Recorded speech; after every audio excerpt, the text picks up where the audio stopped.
Ang 10 centimos ng bansang Spain nung sila ay nasa provisional government pa lamang.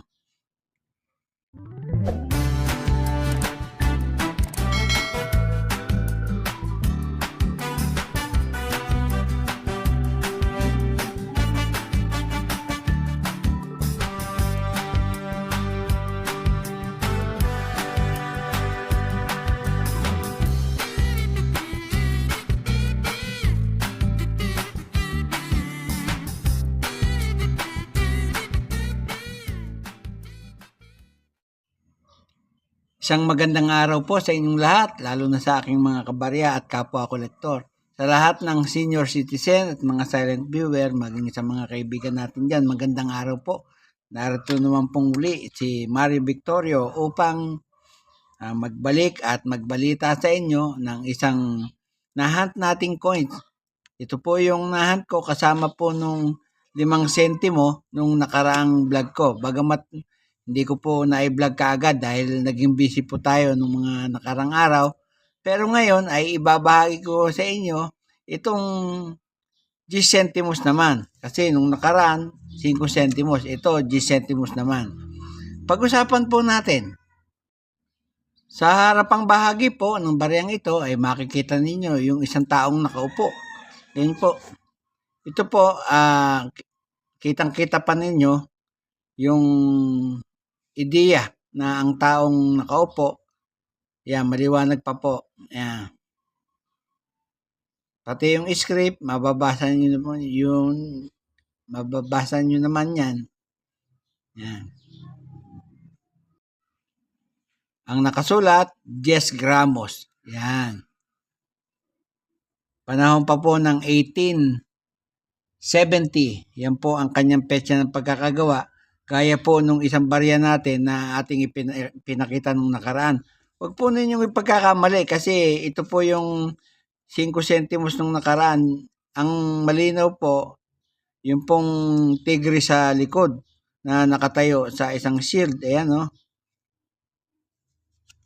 Tapos yung harap, halos hindi na maaninag. Yan. Pero itong harapan, aninag pa.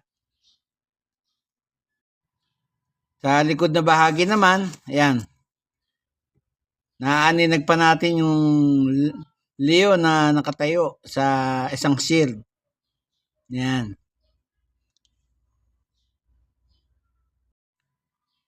At yung script na nakasulat, nababasa pa natin. O, yun. 10 piezas and Kellogg. Yan po ang nakasulat. Katulad po nung 5 centimos natin, yung edge niya, ganun din, plain. Yan. Ginawa din po yan sa isang paggawa ng coins dun sa kanilang bansa. Yan.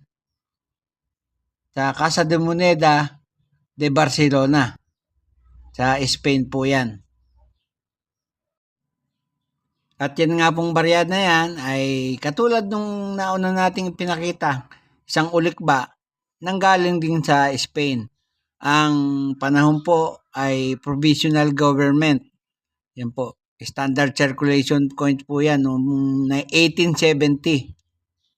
Ang halaga nga po ay 10 centimos. Kasi yung currency po nila, peseta. Ang composition po niyan ay bronze. Tumitimbang po ng 10 grams at may diameter na 30 mm. Ang kapal po, 2 mm. Yan, medyo makapal siya. Yung hubog naman, makikita ninyo, bilog. Milled po ang technique na ginamit at coin alignment ang orientation. May number po na 2735 at reference number na KM number 663, Aureo 9 point Cal 24. Yan po. Tignan naman natin ang kasalukuyang presyo dito sa Numista. Yung pong good niyan ay 42 pesos. Yung very good, 64 pesos. Yung fine po, 110 pesos. At yung very fine ay 140 pesos. Yung extra fine naman, 180 pesos. Yung almost uncirculated ay 480 pesos. At yung uncirculated, nagkakahalaga po ng 12,000. Ganyan po kamahal po yan. Dito naman po sa eBay, ito po ang mga presyo. Yung unang presyo po ay $24.99. Yan po. Yung sumunod na presyo ay 3 Canadian dollar. Medyo magkaiba po ang presyo nila. At yung isang presyo po ay $15. Lahat po yan ay ang petsa 1870. Dito naman po sa Miss Corner, nagkakalaga po yan ng 10.95 euro. Yan po. Yan po ang kasalukuyang presyo ng barya na yan.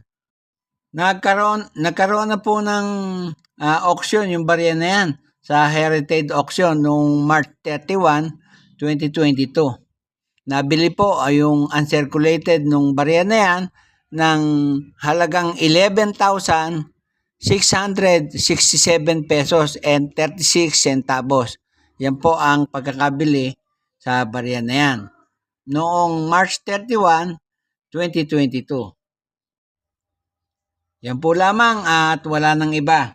Bago po ako matapos sa aking content ngayong araw, muli akong nagpapasalamat sa lahat ng aking manonood, lalo na sa aking mga kabarya, kapwa kolektor, sa lahat ng senior citizen at mga silent viewer, maging sa mga kaibigan natin dyan.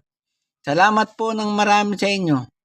At sa huli, ay masabi kong mabuhay tayong lahat.